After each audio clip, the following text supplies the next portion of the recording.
Pangeran nggih, cara pangeran niku an'am nggih. An'am niku kewan nggih. Nggih, an'am maknane kewan. Ketika difekihkan an'am nu namung khusus unta, sapi, wedhus. Ketika difekihkan karena itu nanti punya akibat hukum fikih wajib napa? Zakat nggih. Tapi kalau secara ekosistem, secara sistem hewani nggih, niku pancen kebutuhane manusia. Nggih, kebutuhane manusia nggih an'am niku. Mulane sebagian ayat diterangaken, niki rungokno tenan nggih, sebagian ayat diterangaken umpama Allah walau yu'akhidhu wa hunnasa bima kasabu ma taraka ala dhuriya min dabati walaki yu'akhiruhum ila ajalim musamma. Jadi sejauh Allah ijek nggawe kewan sing kena dipangan manusa niku berarti Allah kepengin manusa iku jek ana kehidupan. Kula baleni malih ya, anggere jek ana dabah ru kewan napa mawon sing dadi sumber energine manusia niku berarti Allah urung kepengin nyiksa manusa. Nah kemudian itu menjadi masalah fikih. Nak ngono berarti kabeh kewan itu halal kecuali yang disebut Quran. Gini ku celeng. Terus ketambahan kita meyakini ketambahan mesti ini apa? Asu. Berarti bar celeng asu. Tapi masalahnya asu itu ora disebut Quran. Nah, tapi jare wong sing seneng ngaramno asu, Pak Mubaleke sing halal asu ora disebut Quran. Jadi nak asu iku halal ditongseng perkarane gak disebut Quran, berarti sing halal loh ya oleh mergo ora disebut Quran. Jare cangkem elek lho mboten kula. Kula nak nirokno mawon. Mergo sithik-sithik kudu haram iku ngenteni disebut Quran. Jare cangkem elek. Nah, itu bukan berarti harus semua kewan itu halal. Kulo ini buatan sombong, mungkin anak muda yang banyak mengkaji halal haram itu diantaranya saya. Kulo ini belajar halal haram mulai di mazhab Syafi'i, Hanafi sampai macam-macam, sampai mazhab paling modern. Misalnya begini, sing kulo yakini nggih. Keyakinan kulo semesti haram kulo Syafi'i nggih. Celeng ijma nggih. Nah celeng napa? Ijma. Terus asu mendekati ijma, asu mendekati napa? Ijma. Terus fahdin niku semacam macan nih pokoknya fahdin namrin babrin pokoknya ngaji kados kula niku wis ngentekno nyawa tenan. Wong Arab ku nak nggih golongane macan nak singa bahasa Arabe asad nggih. Lah terus macan niku ana fahdin babrin namrin niku jenis napa? Macan, mau macan tutul, macan Sumatera, pokoknya bahasa Arabe fahdin, babrin, namrin. Mulane kira regane aku itu dosa tenan. Kula neliti hukum nu nganti wis ora anak bojo tenan. Dadi kula ora pegatan wis apik ngoten mawon. Soale kula ora pegatan. Imam Sibawa nu seneng ilmu, bendina nulis kitab. Niku bojone niku cemburu. Pas Imam Sibawa ning pasar kitabe diobong. Ben ora sinau. Nyongkone bojone terus ngeloni bojone jebule malah dipegat perkarane luwih seneng kitab timbang nopo bojo.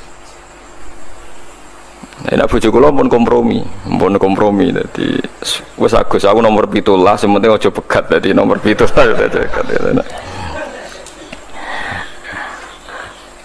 kula niku duwe kitab Minhajul Abidin saeling kula niku nate tumbas swidak biji Minhajul Abidin karangan Imam Ghazali. Nate kula waca pas khole bapak wis swidak biji. Nak kitab-kitab kados Bidayatul Hidayah sing kados takrib wonten niku kula nak tumbas langsung kathah 20. Karena pikiran kula sederhana, kula niku wong alim. Dadi kadang ana tamu Gus kula pengen ngaji takrib, tak kei sak kitabe tak wacana. Lah anak tamune 20 ke ya tak kei 20. Kok tak anggap engko sangu mati ngoten mawon. Nah suatu saat Ikhya kula gadah sekawan mulai beda-beda cetakan. Niki cerita betapa untuk jadi alim itu karena cetakan sekali salah kamu tidak punya pembanding kalau cetakannya apa sama. Jadi saya punya cetakan Darul Fikr, cetakan Indonesia, cetakan Darul Kutub Ilmiah sampai cetakan Darul Qahirah Mesir. Terus masih punya sarahnya Ikhya itu Ithafus Sadat Al-Muttaqin itu sekitar 14 juz. Ikhya us patang juz disarai 14 juz. Nanti sampean akan tahu kualitas gojlokannya para ulama ketika menentukan halal haram kalau baca kitabnya banyak. gojlokan ilmiah ahli. Misalnya begini, termasuk gojlokan. Ini gojlokan nyata antar ulama. Cara sampean pitik itu halal atau haram? Pitik halal. Oh, seneng itu bantril halal. Nah, ukuran haram itu kan kewane jijikno. Di antara kaidah haram itu wa yukhillu lahumut thayyibat wa yuharrimu alaihimul khaba'ith. Khaba'ith itu barang sing jijikno. Wong kok WC kok ngising jenenge minal khubusi wal khaba'ith. Saiki tak bedheki.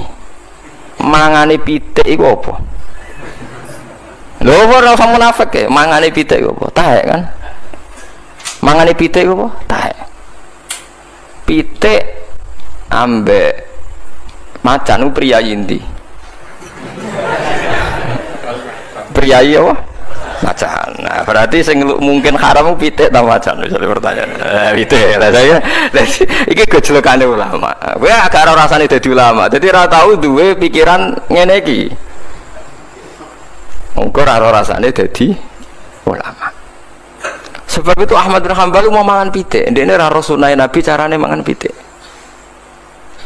Mergo risikone dhuwur. Sono sing nggae kok idalu macan duwe taring, Gus. Kewan iku nak sing duwe taring utawa cengkraman iku haram. Terus wong nyontokno nak manuk iku kaya bidu utawa alap-alap. Nak manuk gentilang halal ya cara keyakinan. Manuk terucukan halal. Jare cangkem-cangkem elek. Iku ya duwe cengkraman karena carane dekne nangkep walang yo nganggo cengkraman. Artine cara walang mbok takoki.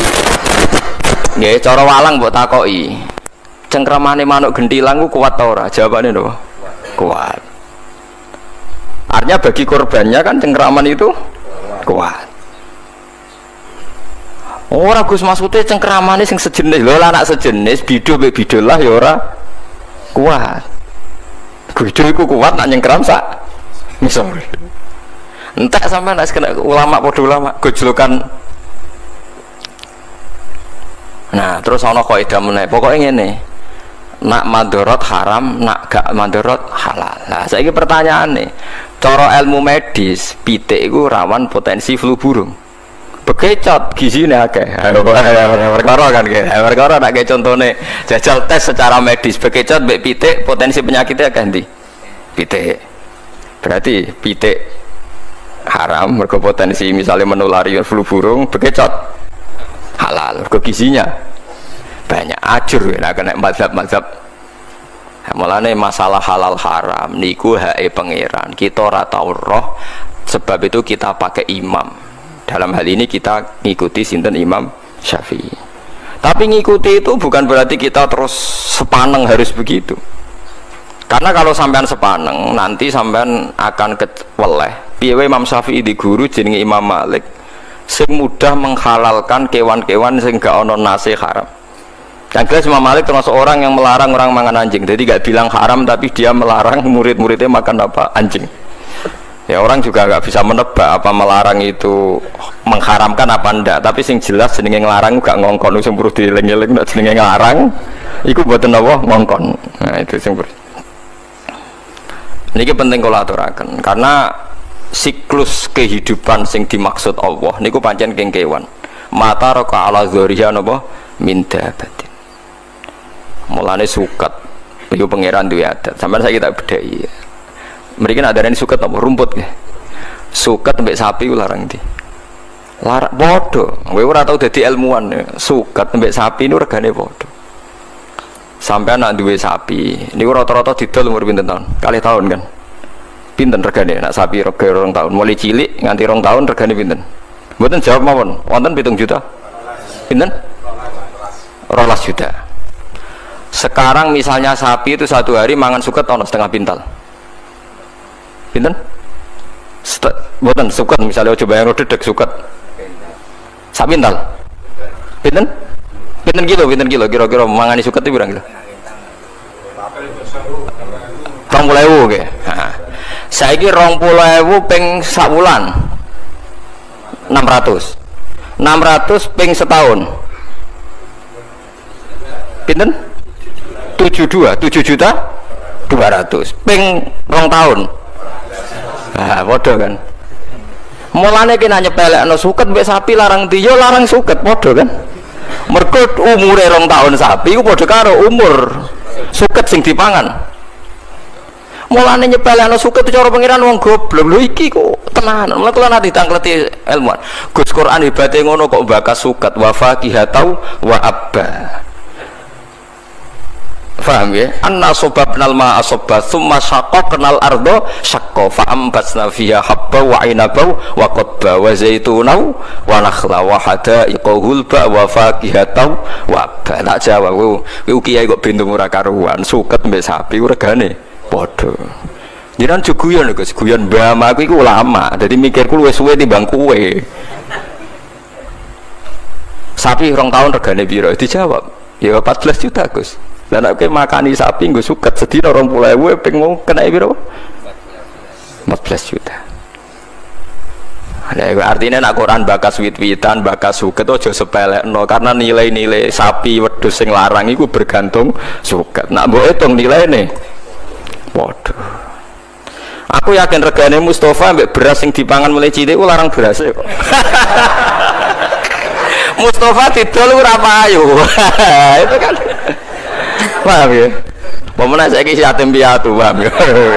Ikut yatim, malah ranong tuh yang dene. Iku pangeran.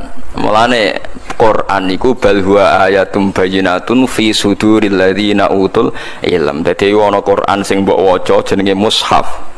Ana Quran sing mbok apalno jenenge Quran. Tapi ana Quran sing dadi hujjatullah fi ardi iku sing diwaca ulama. Nggih, Quran sing dadi hujjatullah fi ardi sing diwaca ulama disebut napa? Bal huwa ayatum bayyinatun fi suduril ladzina utul ilm. Quran dadi ayat sing jelas tapi ning dadane wong-wong sing duwe napa? Ilmu. Termasuk iku wong ndek ilmu ngerti nek regane suket iku padha ambek sapi. Iku nak mbok hitung suket tok, lah nak sak banyune. Sak ngombene. Mulane wonten teori jari Imam Ghazali. Wong sak donya iku kliru kabeh, iku pangeran tetep sugih. Mergo ora ana barang nganggur cara pangeran. Ya kok nganggur piye? Misale ngeten contoh gampang. Wonten tiyang niku nyupir bis. Bise niku perjalanan Jakarta Semarang atau Jakarta Jogja, gak payu, mau supir mbek kernet. Wah rugi bise. Tapi gara-gara bise rugi kan dia ngitung rugi karena tidak ada penumpang kan. Tapi dari toko pom, dari pom bensin, masih orang penumpang lah kan tetap beli bensin kan, artinya tetap ada transaksi nopo bensin. Tapi kan supirnya rugi Gus, sing duwe bis ya rugi mergo ora ana wong numpak. Wong sing ra numpak iku anggap ae swidak, jatah wong numpak bis swidak. Lah sing ra numpak swidak iku sing ra numpak bis iku ya tetep marung. Mulane cara pangeran tetep ana transaksi. Sing swidak ra numpak bis iku kan numpak bis liya. Utawa ora lunga tapi ning omah marung, tetep ana transaksi ekonomi. Paham ya? Berarti sing dadi bangkrut kan supir bis iku tok mbek sing duwe bis. Iku mergo ora syukur. Tapi nek dhewe syukur ya ora bangkrut juga. Pengen aja sekali-kali lu kok rasa penumpang semua aku selesai kan. Nah tapi ada pertanyaan ya, tapi kan gak tau duit gitu lah. Dia nyesalan aku pengen tau duit, dia orang sekali-kali lah, gak payu, anggap aja melaku Jakarta, Jogja, selesai kan. Tapi di PHK, di PHK gak cara majikan. Nah pengeran ini soalnya nyiapno pekerjaan sing luwih apik. Tetap sangka rahmati Allah mesti ditampani rahmati Allah, sangka rahmati Allah ditampani rahmati Allah. Iku cara pandang para wali, para wong sing parek pangeran. Dadi ning donya meleset ke rahmat sitok untuk rahmat sitok, meleset ke rahmat sitok untuk rahmat sitok. Misalnya kene omah seneng awar bojo kelon seneng, lagi ra seneng tinggal bojo dolan ning kanca ngaji seneng, lali bojo ketemu apa kanca, bosen kanca mulai ketemu bojo seneng. Pengen mangan seneng, tapi nak wae ngising mangan yo ora enak, kasil ngising seneng. Wis manusa semono iku. Dadi sangka bosen mangan ditampani seneng ngising. Bareng ngising lega kepengin mangan meneh, bareng warak turu. Glegeken wis ngono ta.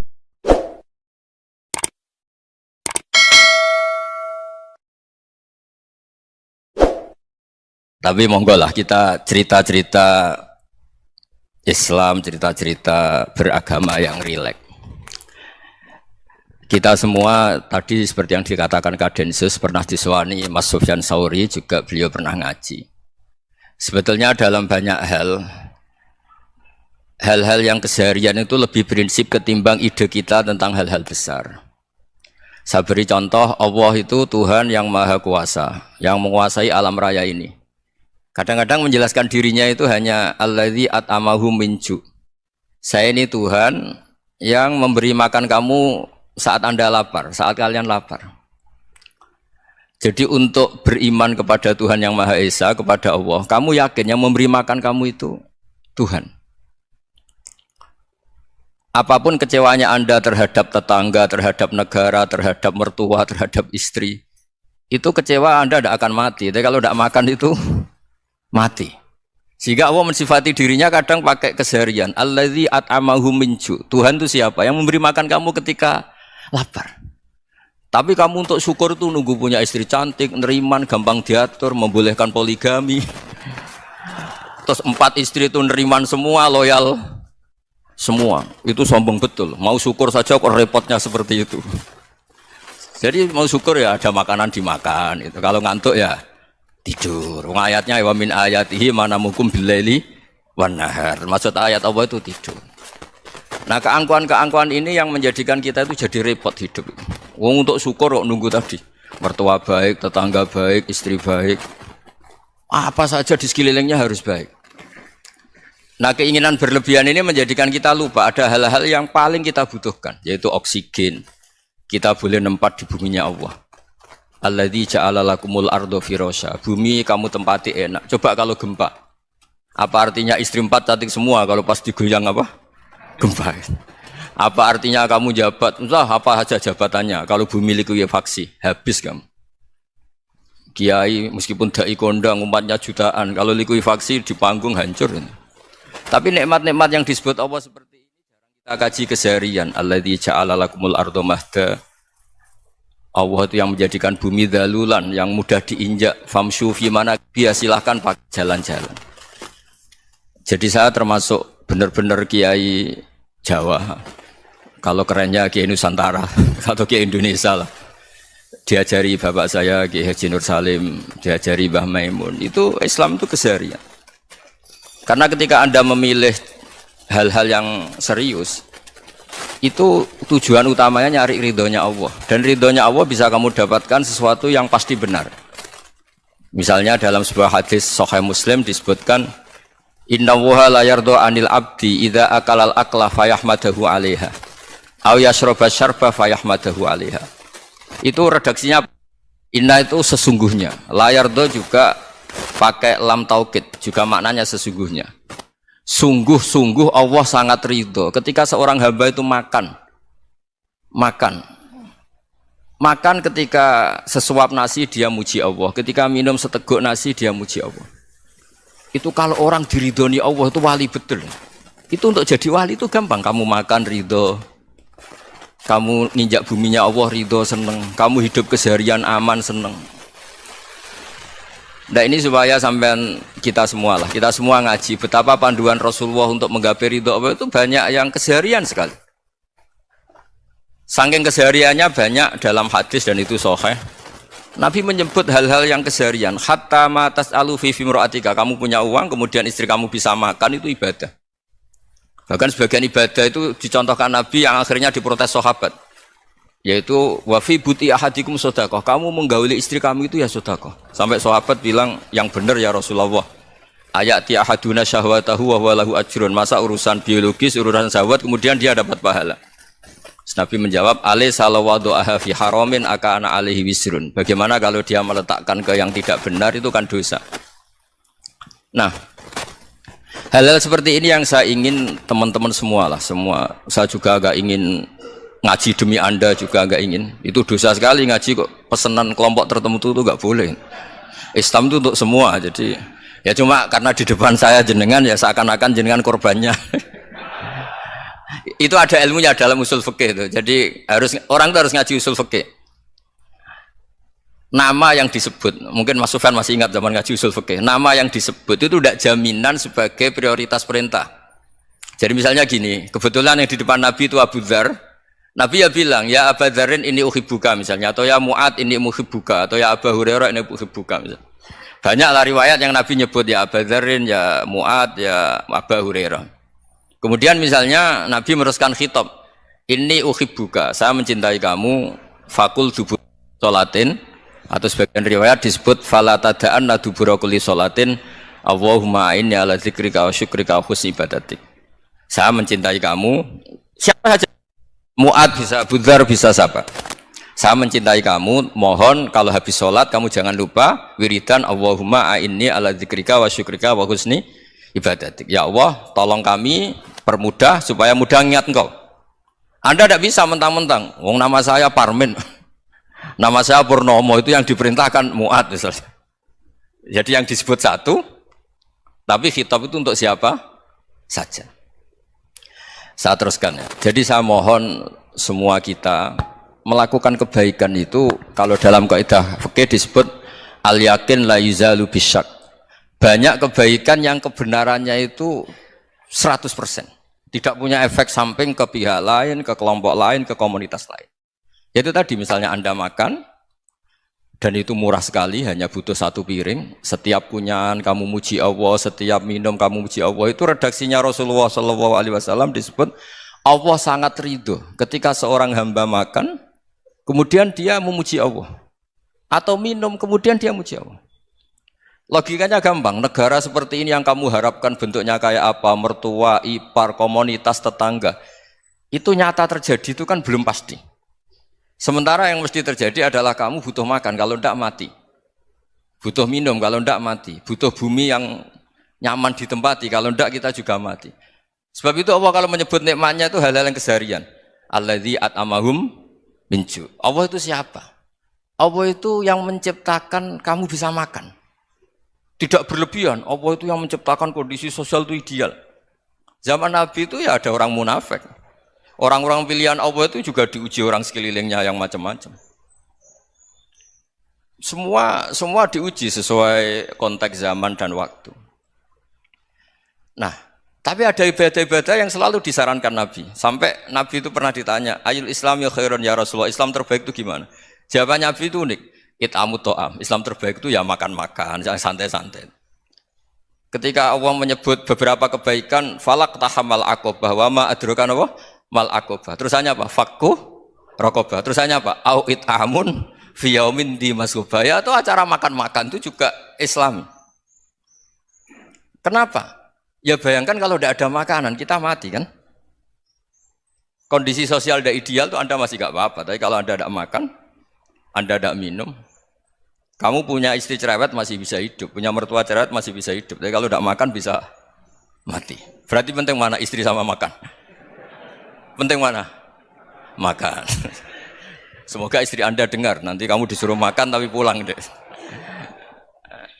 Itu kalau dibahasakan makan masih memahami. Penting mana nasi satu piring dengan istri. Nggak ada nasi mati, nggak ada istri belum mati. Penting mana? Gak berani jawab kan? Nah, ternyata Anda ada garang kan di depan istri. Jadi saya mohonlah, mungkin Mas Sufyan Sauri tadi yang bisa bantulah. Teman-teman tuh ngaji yang keseharian saja. Karena kita nyari ridha Allah itu berdasar firman Allah. Dan firman Allah itu menyebut keseharian tuh riang, gampang. Yaitu tadi misalnya wa min ayatihi manamukum billaili wan nahar. Termasuk ayat-ayat Allah itu kamu tidur. Maka dulu itu ada guyonan, ada tokoh Mu'tazilah, kelompok dalam Islam yang berpikir manusia itu bisa menentukan ikhtiarnya sendiri. Karena saya bisa duduk, ingin duduk, ingin berdiri, berdiri. Karena kelompok ini nggak terima kalau semua kehendak Allah, nanti bagaimana kalau semua kehendak Allah kok ada hisab ya, ada sanksi. Lucunya itu dia akhirnya, ini cerita ya, mencintai seorang perempuan cantik sekali. Dan itu dia menjadi ahli sunnah itu oleh hal-hal yang sepele. Karena istrinya cantik, ya namanya suami istri itu hubungan intim. Terus ditanya, Mas, masih ingin lagi? Masih. Silahkan diulang lagi. Wah ya tidak bisa. Katanya manusia bisa menentukan yang diinginkan. Itu tobat itu. Itu nggak bisa ditobatkan Mas Sufyan Ats-Tsauri. Orang cantik yang mudah nobatkan orang itu orang cantik. Segampang itu. Akhirnya kita tahu, makanya kalau dalam kitab hikam itu disebut al-akil mayakul madza yaf'alu wa hubi wal ghafil mayakul madza af'al. Orang yang punya akal karena sadar ini wilayah Allah, semua milik Tuhan.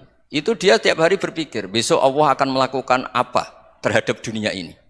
Kamu merencanakan sesuatu mau plesir ternyata gempa. Mau wisata ke Rusia ternyata perang. Kamu tidak pernah tahu apa yang akan terjadi besok. Wa ma tadri nafsum madza taksibu ghadan. Tapi anda semua kita ini sering punya jadwal permanen. Makanya saya kalau diundang siapa saja, sana takdir. Yang jelas Gus ini acara penting. Ya masih acara penting nak pangeran ngersakno apa piye? Kowe ape dadi pangeran? Kamu kok mau jadi Tuhan? Itu kadang ya kiai gitu. Penting Gus acara ini jenengan harus memastikan bisa. Loh kamu itu yang ngajarin tauhid, sesuatu itu biadillah kok bilang-bilang apa pasti. Kalau maksa terus tak tobatkan loh kamu kata saya itu. Ya kalau gitu Gus bilang insya Allah. Wah itu hati saya, fisik saya, roh saya sudah bilang insya Allah. Tidak usah kamu latih kata saya. Nah hal-hal tauhid keseharian itu gampang sebetulnya. Wal ghafil yaqulu madza af'al. Tapi orang yang lupa Allah dia setiap hari bilang besok apa? Kita bisa melakukan apa? Seakan-akan dia itu aktor, dia penting, dia subjek permanen, dia. Padahal kita ini hanya objek kehendak Allah Subhanahu wa taala. Karena kita yakin sesuatu yang terjadi di alam raya ini kita tidak bisa apa-apa. Makanya saya sering ngaji, sering bilang saya. Ketika Anda mensifati Allah, dia yang menghidupkan. Sudah itu tanamkan, sehingga ketika kita mati, santai saja. Kenapa santai? Allah punya cara menghidupkan kita. Zaman kita hidup juga gak tahu caranya ngelola jantung, ngelola paru-paru. Kamu juga gak tahu ngelola oksigen yang tidak beracun, tidak ngandung polusi. Tahu-tahu hidup. Gak ingin tua ya tahu-tahu tua, gak ingin mati tahu-tahu mati. Selama ini kita hidup juga gak tahu apa sebetulnya. Hanya gaya tok, punya jadwal, punya planning. Kalau kamu bisa menentukan pilihan Anda, pasti Anda istrinya cantik, 4 neriman semua, kona'ah semua. Nyatanya enggak kan? Sudah 1 jelek, cerewet. Wah itu kan, nyatanya enggak bisa apa-apa Anda kan? Dan kamu bawa mati lagi. Nah, itu kan, istri Anda juga gitu, punya keinginan, punya suami yang ganteng, yang jabat, yang neriman, yang enggak poligami. Ya enggak kesampaian juga. Kalau kita ngitung tingkat kegagalan kita itu gagal terus. Ya kan? Nah, terus ingat Allah, madza yaf'alu wa hubi. Orang yang punya akal selalu berpikir Allah itu menghendaki apa terhadap saya. Lalu sama-sama orang itu. Ngelihat orang yang serius, itu kata Anda itu pemikir berat, serius. Senang punya tokoh yang merengut karena kamu anggap serius. Tapi sebagian orang anggap orang yang serius itu wong merengut, wong masam, wong muka kok ditekuk. Jadi sama itu hati ya muqallibal qulub tsabbit qalbi ala dini, karena kita enggak tahu cara berpikir kita tentang orang lain, tentang sekeliling kita.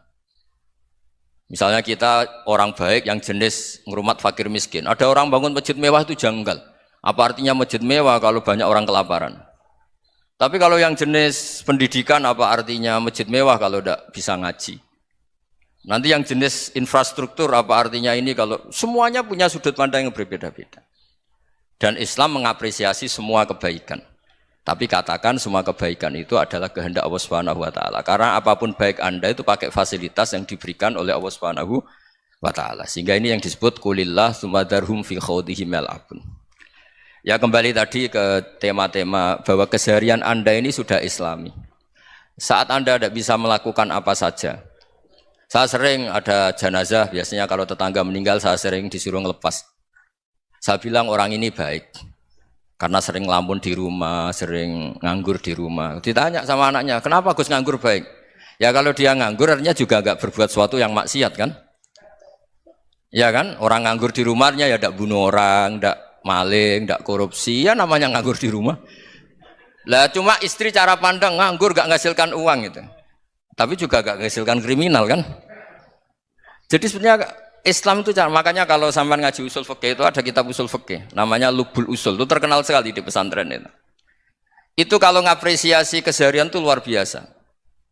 Izma min mubahin illa wa yatahaqqaqu bihi tarku haramimma. Karena keseharian yang mubah saat Anda lakukan itu ada kehebatan yang luar biasa, yaitu meninggalkan haram. Makanya dulu banyak orang-orang alim ketemu temannya itu guyon sampai semalaman. Itu biasanya yang semangat Islam itu kiai kok ndak tahajud, kiai kok ndak witir. Orang yang sedang mapan uangnya banyak, malam itu tidak kelayaban itu sudah luar biasa. Melawan nafsu supaya tidak maksiat itu sudah luar biasa. Supaya lupa guyon sama temannya semalaman sampai subuh. Gejlok-gejlokan ngenang zaman miskin, zaman kuliah nggak jelas, zaman apa. Melihatnya jangan tarkut tahajud. Seperti ini meninggalkan tahajud, tapi meninggalnya ini talkul muharramat. Jadi kayak apa hebatnya? Sehingga Imam Ghazali punya riwayat yang agak unik. Hatta takuna ibadatu akhiri hadil ummah iku an-naum. Sehingga suatu saat ibadah terbaik umat ini itu tidur. Itu kan riwayat kontroversi. Ketika Imam Ghazali ditanya, kenapa iya? Kenapa kamu mulai keluar dari rumah itu sudah banyak maksiat? Melihat perempuan yang enggak mahram, melihat fenomena. Tapi kalau kamu tidur itu enggak melihat apa-apa. Tapi juga kamu jangan nganggap tidur itu ibadah betul. Saatnya melakukan fardu ain malah masih tidur. Tapi itu sudut pandang yang menjadikan kita Islam itu gampang. Jadi saat Anda tidak bisa aktivitas apa-apa, misalnya ada beberapa orang yang lumpuh. Lumpuh itu memang nggak bisa Jumatan, nggak bisa ibadah, tapi dia juga nggak bisa maksiat. Tidur itu memang Anda saat itu tidak bisa tahajud, tidak bisa witir, tapi saat itu ada zina, ada maling, tidak gosipkan orang, tidak bully orang, tidak menanamkan kebencian, tidak hasud. Sehingga tidur menurut Allah Ta'ala wa min ayatihi manamukum billaili apa? Wan-nahar. Karena di tidur itu selain ada unsur istirahat, jaga kestamina, juga ada unsur meninggalkan beberapa keburukan. Nah saya mohon ibadah yang keseharian ini kita jaga. Supaya kita semua baca ayat itu fasih. Fasih itu tertanam di hati. Allah itu siapa? Alladzi at'amahum min ju'i wa amanahum min khauf. Dan Allah kalau cerita di Quran tuh anna sababnal ma'a sabba tsumma syaqqaqnal ardha wa syaqqa fa ambatna fiha habba wa inaba wa qadba wa zaituna wa nakhla wa hada'iqa hulba. Kamu tahu saya ini siapa kata Allah? Saya ini adalah Tuhan yang menurunkan air, kemudian ada tanaman banyak. Habba wa inaba wa qadba, ada zaitun, ada tin, kalau orang Jawa mungkin ada tela, ada padi, ada mangga, ada pisang. Sudah. Wa inaba wa zaituna wa nakhla wa hada'iqa hulba, ada perkebunan yang lebat. Tujuannya apa? Mata Allahkum, silahkan kamu pakai, kamu nikmati. Tapi karena kadang kita ini punya ide-ide besar. Tadi untuk syukur saja nunggu punya istri riman, rumah baik, tetangga baik, komunitas baik, semuanya baik baru syukur. Lama-lama nanti ada di surga, syukurnya nunggu surga paling kelas A. Itu sudah ada yang menghuni Rasulullah, kamu nggak boleh di situ. Masa untuk syukur saja? Repotnya Masya Allah. Jadi mohonlah Quran yang kalau Anda hafalkan juz amma itu kan ada ayat-ayat yang kayak tadi. Ya, fal yang dzuril insanu ila ta'ami. Coba lihat apa yang kamu makan ya? Dari mana? Dan untuk mempertahankan hidup kamu keseharian. Jadi jangan kira ibadah itu harus membentuk komunitas yang versi Anda. Ibadah itu harus yang hal yang mulu-mulu. Kesehariannya Anda alami. Loh ini saya tidak bikin-bikin. Saya ngaji bukan karena berdasar pesanan. Itu ayat yang saya baca kan betul ada ayatnya kan. Fal yang dzuril insanu ila ta'ami. Anna sababnal ma'a sabba tsumma syaqqaqnal ardha syaqqa fa ambasna fiha habba wa inaba wa qadba wa zaituna wa nakhla wa hada'iqa ghulba. Terusannya apa? Mata'al lakum, silakan kamu nikmati. Mata itu silakan kamu nikmati. Ya kayak sampean dikasih hidangan ya makan. Ya sudah makan. Habis makan ya minum. Habis itu ngantuk ya tidur. Ya sudah normal-normal saja. Kayak apa indahnya Islam? Tapi Anda mencari Islam yang gimana lagi? Nah itu yang diajarkan guru-guru kita, diajarkan sanad kita sampai Wali Songo, sampai Rasulullah SAW. Bahwa pada akhirnya ada jihad, ada perang. Itu dulu memang perang, bukan membunuh. Beda.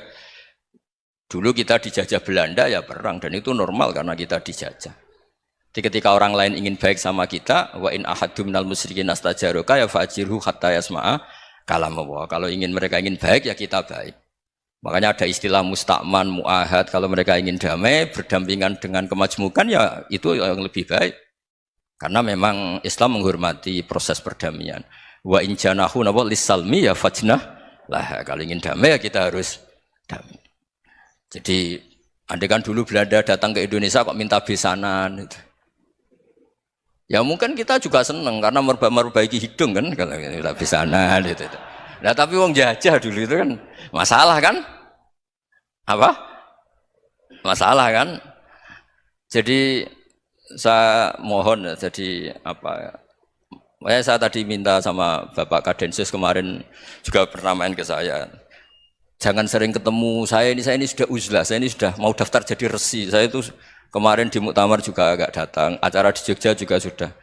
Karena memang keluarga saya dulu itu bahasa saya, bapaknya bapak saya itu enggak keluar rumah itu puluhan tahun. Memang punya adat uzlah. Ya makanya ngaji saya ngaji aja yang gampang-gampang aja, yang enggak orderan, enggak pesenan ngaji aja dulu yang gampang. Saya ikhlas, yakin betul saya ikhlas. Ikhlas itu menurut saya itu roh. Orang enggak ikhlas menurut saya itu orang aneh. Ikhlas itu gampang, sudah saya bilang. Kalau kamu yakin ilmu itu milik Allah, ngasihkan juga ikhlas itu milik Allah. Apa sih yang kamu punyai sehingga kamu tidak ikhlas?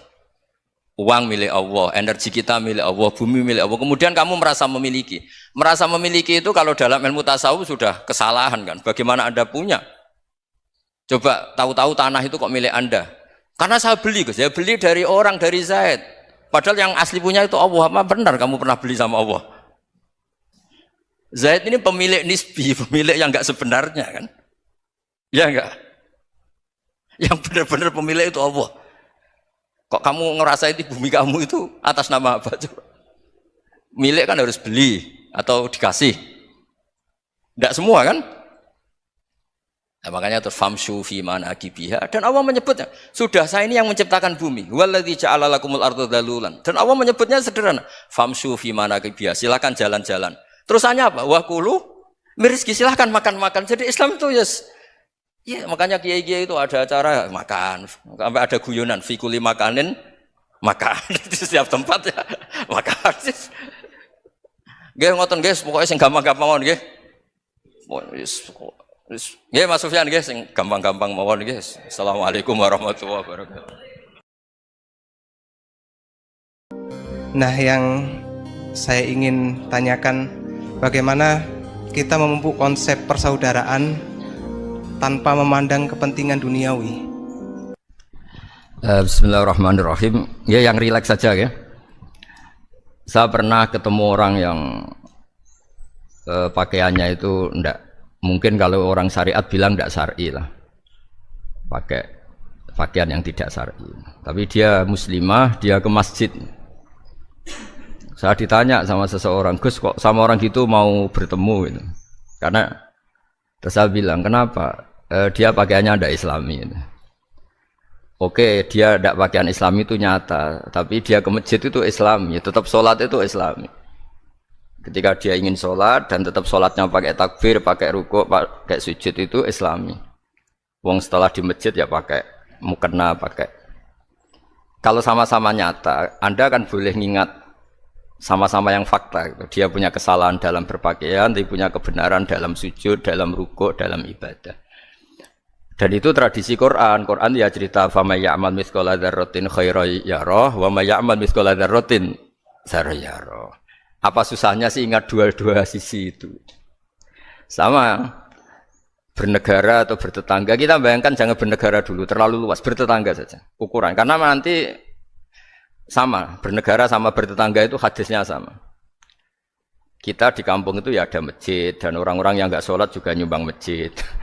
Bahkan ada yang nyumbang masjid banyak terus tidak sholat, karena keramik saya sudah sholat katanya. Saya pernah ketemu orang model gitu itu ya ada. Jadi, tapi ada juga yang sholat terus tapi nggak pernah nyumbang masjid. Ya orang banyak. Intinya itu Allah itu punya tradisi, punya sunnatullah. Kebaikan ya dihitung, kejelekan juga dihitung. Dulu ketika Rasulullah SAW hidup bersama komunitas yang majmu', itu sebetulnya permintaannya Nabi, jangan halangi kami saat mau beribadah. Dulu sampai perang karena mereka menghalangi. Sebenarnya problem mereka wa yasudduna an sabilillah, menghalangi. Sebenarnya kalau dulu saling toleransi ya enggak ada masalah. Artinya ketika Anda ingin sholat di Indonesia agak dihalangi, ingin pengajian enggak dihalangi, sebenarnya ini enggak ada masalah. Ya, soal ada kebaikan, ada keburukan ya mulai Nabi Adam sampai sekarang sampai kiamat. Itu cara pandang. Jadi cara pandang kita terhadap orang lain itu harus hal-hal yang nyata. Kalau kesalahan mereka nyata, kebaikan mereka juga nyata. Kenapa kita hanya ingat sisi yang jelek, tidak ingat sisi yang baik? Saya sering cerita ke santri-santri saya, setiap saya pengajian diundang orang di mana-mana itu saya mesti istighfar. Karena nggak ada pilihan. Saat saya datang ke pengajian di Sulawesi, misalnya saya tinggal ngaji di sini. Saat saya ngaji di sini, ninggal undangan yang di sana. Hidup itu tidak banyak pilihan, meninggalkan kebaikan, melakukan kebaikan. Artinya gini, dalam kebaikan saja ada kebaikan yang ditinggalkan. Apalagi dalam kejelekan. Makanya di sini ada pepatah terkenal dalam ilmu tasawuf tuh. Wastighfaruna yahtaju ilal istighfar. Saat Anda baik saja butuh istighfar. Bapak saya kalau guyon gini, Mas Sofyan. Ada imam istiqomah jadi imam masjid sampai tua sampai batuk-batuk. Itu bagus istiqomah. Tapi itu masalah kata Bapak. Akhirnya enggak kaderisasi katanya. Itu istiqomah apa enggak mau diganti orang lain katanya. Ada kiai dai di mana-mana. Itu mesti orang muji, "Oh, itu dai di mana-mana, laris enggak pernah di rumah." Pondoknya pasti bubar itu karena ditinggal. Jadi kebaikan seperti ada orang sering sowan kiai. Wah itu malah lebih masalah lagi kan. Kadang kiainya pas istirahat, yang disalamkan template uang jatah susu anaknya. Hari itu waya tagihan malah lari sowan kiai. Jadi harusnya di rumah ada berdoain tagihan listrik entah apa. Jadi makanya di hikam itu terkenal kata-kata manusia itu siapa? Manusia itu mangkanat mahasinuhu masawiya fakih falatakunu masawihi masawiya. Manusia itu orang ketika baik saja salah, apalagi pas salah. Coba saya misalnya pidato begini, di atas panggung saya orang alim pidato nasihati orang. Di saat yang sama seperti yang tanya Mas Wildan tadi ada agak sopannya. Di situ ada mungkin orang yang lebih sepuh timbang saya. Masa lebih muda kok di atas? Yang di bawah lebih tua? Ada agak sopannya. Mau nggak pidato disuruh, mau di atas disuruh, nggak sopan sama yang. Tapi misalnya yang paling sepuh pidato nggak pernah ngaji kok pidato terus gimana? Artinya ketika kita baik saja ada salahnya, apalagi pas salah. Sebab itu ajaran Rasulullah itu suruh berdoa Rabbana dzolamna anfusana. Sebelum minta itu merasa ya Allah kita ini mendolimi diri kita sendiri. Karena dalam pilihan-pilihan itu pasti ada salahnya. Coba misalnya Anda bangun masjid habis 2 miliar.